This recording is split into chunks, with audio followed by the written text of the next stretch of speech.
નમસ્કાર, હું હર્ષ રાઠોડ, ન્યૂઝ ગુજરાતમાં આપનું સ્વાગત છે। સમાચારની શરૂઆત ન્યૂઝ રૂમ લાઈવ બુલેટિનથી સૌથી મોટા સમાચાર આપને જણાવી દઈએ અને આ સમાચાર એવા છે કે જ્યારે આપને અચંબિત કરી દે તેવા સમાચાર છે। સૌથી પહેલા ગુજરાત એટીએસની સૌથી મોટી સફળતા હાથ મળી છે। આપને જણાવી દઈએ કે જૈશે મોહમ્મદ ના જે આતંકીઓ હતા તે ગુજરાતથી ઝડપાયા હતા અને ગુજરાતની અંદર અત્યારે હાલ એટીએસની સૌથી મોટી સફળતા મળી છે અને જૈશે મોહમ્મદ સાથે સંકળાયેલા વધુ 5 શંકાસ્પદ આતંકીઓની કડી કોર્ટમાં રજૂ કરવામાં આવ્યા હતા। અગાઉ ઝડપાયેલા 8 આરોપીઓની પૂછપરછ દરમિયાન મળેલી માહિતીના આધારે આ 5 આરોપીઓની ધરપકડ કરવામાં આવી હતી। કડી જ્યારે કોર્ટે 5 આરોપીઓના 8 દિવસના પોલીસ રિમાન્ડ મંજૂર કર્યા છે અને ઝડપાયેલા આરોપીઓમાં બિલાલ, આબિદ, શેરા, મોહમ્મદ અયુબ અને સાથે ઉર્ફે ખલી અયુબ, સુનસરા, સઈફ, રહીમ અને આ તમામ જે આરોપીઓ છે તેનો સમાવેશ થઈ રહ્યો છે। એટીએસે કોર્ટમાં રજૂઆત કરી છે કે આરોપી મોહમ્મદ અયુબ કડીવાલા ટાઈમ બોમ્બ બનાવવાનો પ્રયાસ કર્યો હતો અને ટાઈમ બોમ્બ બનાવવા માટેની સામગ્રીઓ ક્યાંથી મેળવી, ક્યાં સંતાડ્યું, ક્યાં લઈ ગયો, કોણે આની સાથે સંકળાયેલું છે તે તમામ રિમાન્ડ તપાસની અંદર હવે જણાવશે અને રિમાન્ડ અરજીમાં તેમણે ઉલ્લેખ કર્યો હતો કે આરોપીઓએ જૈશે મોહમ્મદના જિહાદી સાહિત્યોને પુસ્તકો કોની પાસેથી મેળવ્યા, તે ક્યાં છુપાવ્યા અને તેનો ઉપયોગ શા માટે થવાનો હતો તે સહિત કુલ 13 મુદ્દાઓ પર વધુ તપાસ કરવાની જરૂર પડી છે અને આ સાથે જ એટીએસના 5 શંકાસ્પદ આતંકીઓએ કડી કોર્ટમાં રજૂ 5 આરોપીઓના 8 દિવસના પોલીસ રિમાન્ડ મંજૂર। અગાઉ પકડાયેલા 8 આરોપીઓની પૂછપરછમાં મોટો ખુલાસો છે। ટાઈમ બોમ્બ બનાવવાની પ્રયાસની દિશામાં આ વધી રહ્યા હતા।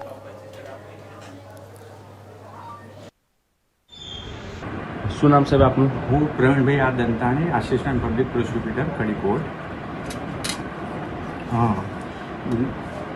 તારીખ 3/7/2026ના રોજ એટીએસ ફર્સ્ટ ગુના રજિસ્ટર 5/26ના કામે 8 આરોપીઓને જે અટક કરવામાં આવેલા અને એને રિમાન્ડ દરમિયાન કોર્ટ રિમાન્ડની એપ્લિકેશન સાથે કોર્ટમાં રજૂ કરેલા। જે 8 આરોપીઓને રિમાન્ડ મળતા અને એ દરમિયાન તેઓની પૂછપરછ કરતા એટીએસને વધુ 5 સંદિગ્ધો જે લોકો આતંકી સંગઠન સાથે એ લોકોનો સંપર્ક ધરાવતા હતા એવા 5 આરોપીઓને પકડેલા, જે સિદ્ધપુર મુકામેથી એમના ઘરેથી અરેસ્ટ કરવામાં આવેલા છે। તેમને ગઈકાલે તેમને રજૂ કરવામાં આવેલા છે અને રજૂ દરમિયાન એમને 8 દિવસના રિમાન્ડ માંગેલા, જેમાં મુખ્ય સૂત્રધાર જે 8 આરોપીઓ હતા એના અંદર એક મોહમ્મદ અમીન કરીને હતા, જે બોમ્બ બનાવવાનું સાહિત્ય એમની પાસે હતું। જે બોમ્બ બનાવવાનું સાહિત્ય એમને બિલાલ, આબિદ, શેરાને આપેલું અને એ પોતે બોમ્બ બનાવનાર વ્યક્તિ હતો। એમને બોમ્બ બનાવી અને એના માટે એમને પ્રયત્ન કરેલો ફોડવાનો, પણ એ સફળ રહ્યો નહીં। એટલે એટીએસ દ્વારા એમના ઘરે ઝડપી તપાસ કરેલી, ત્યાંથી અમુક મટીરિયલ્સ મળી આવેલું છે, જેને નામદાર કોર્ટ સમક્ષ રજૂ કરેલું છે અને કોર્ટ દ્વારા 8 દિવસના રિમાન્ડ 14 દિવસની રિમાન્ડની માંગણી કરતા 8 દિવસના રિમાન્ડ આપેલા છે એમને।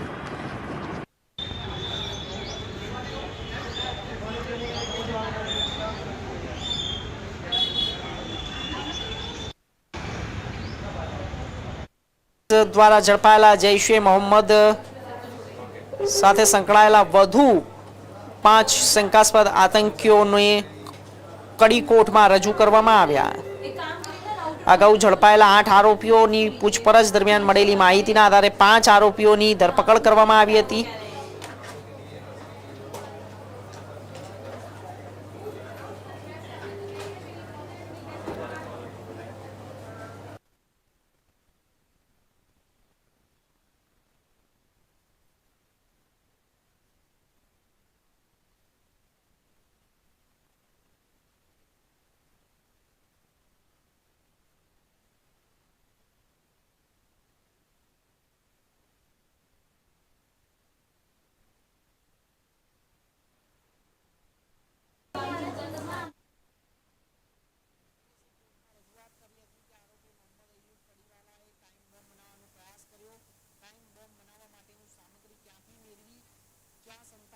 તેની સાથે કોણ અન્ય સંકળાયેલું છે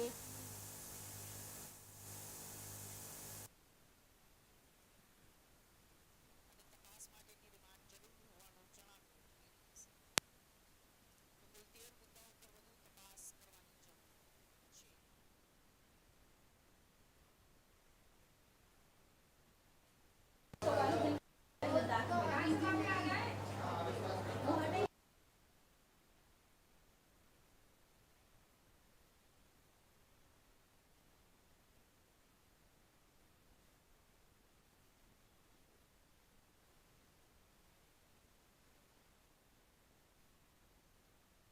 ઓકે.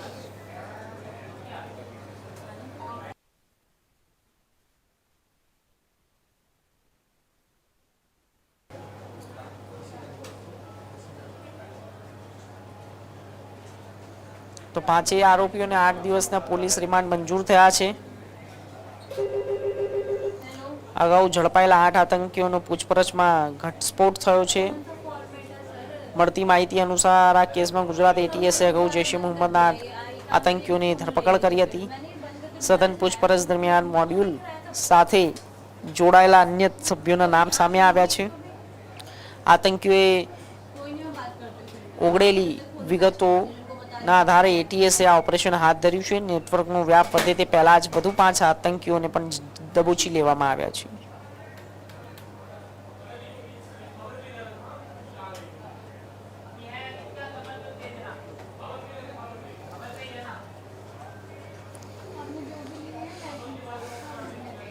તો ગુજરાતી આતંકી પ્રવૃત્તિઓથી ગમરોડવાના આ મનસૂબાનો પર્દાફાશ કરવા માટે પોલીસ તંત્ર સતર્ક છે. આ કેસની કડીઓ માટે એટીએસ દ્વારા અગાઉ અને શંકાસ્પદ વ્યક્તિઓની અટકાયત કરીને લાંબા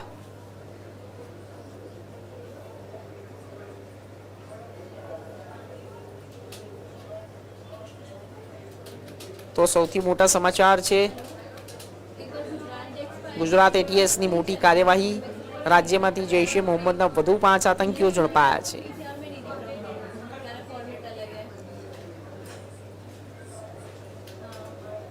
ગુજરાત એટીએસે પાકિસ્તાન સ્થિત જૈશ એ મોહમ્મદના વધુ 5 આતંકીઓને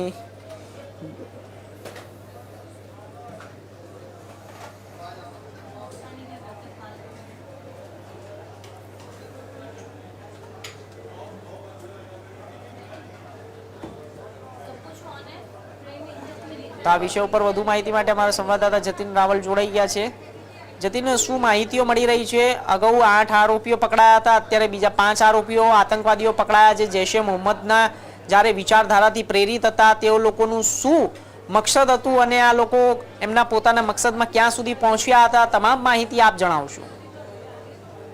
જો ચોક્કસથી આપણે જણાવીશું કે ગુજરાત વધુ એક સફળતા મળી છે. અગાઉ જે 8 આતંકવાદીઓને પકડાયા હતા, જેમાંથી 6 સિદ્ધપુરમાંથી પકડાયા, 3 સિદ્ધપુરમાંથી, 3 પાલનપુરમાંથી, 1 નવસારીમાંથી અને 1 એમપીમાંથી આતંકવાદીઓની જે અટકાયત જે છે તે ગુજરાત પોલીસ દ્વારા કરવામાં આવી. ત્યારબાદ તેમના જે રિમાન્ડ જે માંગવામાં આવ્યા હતા, રિમાન્ડમાં ઘણી બધી દ્વારા કરવામાં આવી હતી અને ત્યારબાદ વધુ 5 આતંકવાદીઓને જે છે તે ગુજરાત પોલીસ તે અલગ અલગ વિસ્તારોમાંથી લઈને આવી હતી. ત્યારબાદ એ 5 આતંકવાદીઓની જ્યારે ગુજરાત પોલીસ દ્વારા જે છે તે જ્યારે કરવામાં આવી હતી ત્યારે તેમાંથી ઘણા બધા ખુલાસા જે છે તે થયા છે. 24 જુલાઈ સુધીના કોર્ટ દ્વારા જે છે તે આ તમામ આતંકવાદીઓની ના રિમાન્ડ જે છે તે મંજૂર કરવામાં આવેલા છે. આ જે 5 આતંકવાદીઓની જે અટકાયત કરવામાં આવેલી છે તેમાં ફિલહાલ આબિદ ખેરા છે, મોહમ્મદ અયુબ કડીવાલા ઉર્ફે કે મોહમ્મદ ખાડિયાસલ છે, મોહમ્મદ સફી મુખી ઉર્ફે સફી ચાપી છે, મોહમ્મદ હસન કરોડિયા ઉર્ફે હસન હૈદરપુરી છે, મોહમ્મદ અયુબુલ્લા સુનસારા ઉર્ફે મોહમ્મદ અલી છે.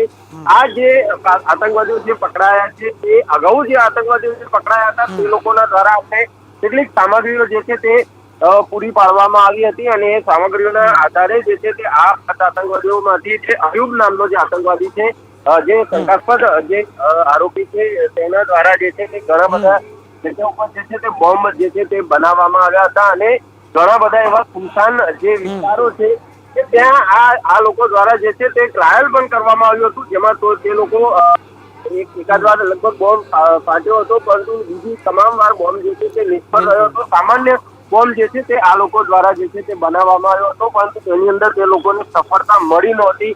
હવે અગાઉ જે 8 આતંકીઓ પકડાયા હતા અને અત્યારે પણ જે 5 પકડાયા છે ત્યારે ચોક્કસથી અત્યારે હાલ તેની જે તપાસ જે છે તે ચાલી રહી છે અને હજુ પણ 24 જુલાઈ સુધી આની તપાસ જે છે તે ચાલશે. એની અંદર હજુ પણ ઘણા બધા ખુલાસા જે છે તે થઈ શકે છે કે આ લોકો સાથે આ સામગ્રી જે 8 આતંકવાદીઓએ જે તેમને પૂરી પાડી હતી તે કઈ જગ્યાથી આવી હતી, તે લોકોને ફંડિંગ જે છે તે કોણ કરી રહ્યું હતું, તે ઉપરાંત આ લોકો જે કહી શકાય કે કયા કયા વિસ્તારોમાં ટાઈમ બોમ્બ જે છે તે પ્લાન કરવાનું જે છે તે આ લોકો સાથે જ કરી રહ્યા હતા. આ લોકો સાથે સોશિયલ મીડિયામાં તે લોકોની સાથે કોણ કોણ સંકળાયેલું છે તે ઉપરાંત પણ જે છે કે આ લોકો જે છે તે ક્યાંક ને ક્યાંક જૈશ એ મોહમ્મદ જે સંગઠન છે, જે કટ્ટરપંથી સંગઠન છે,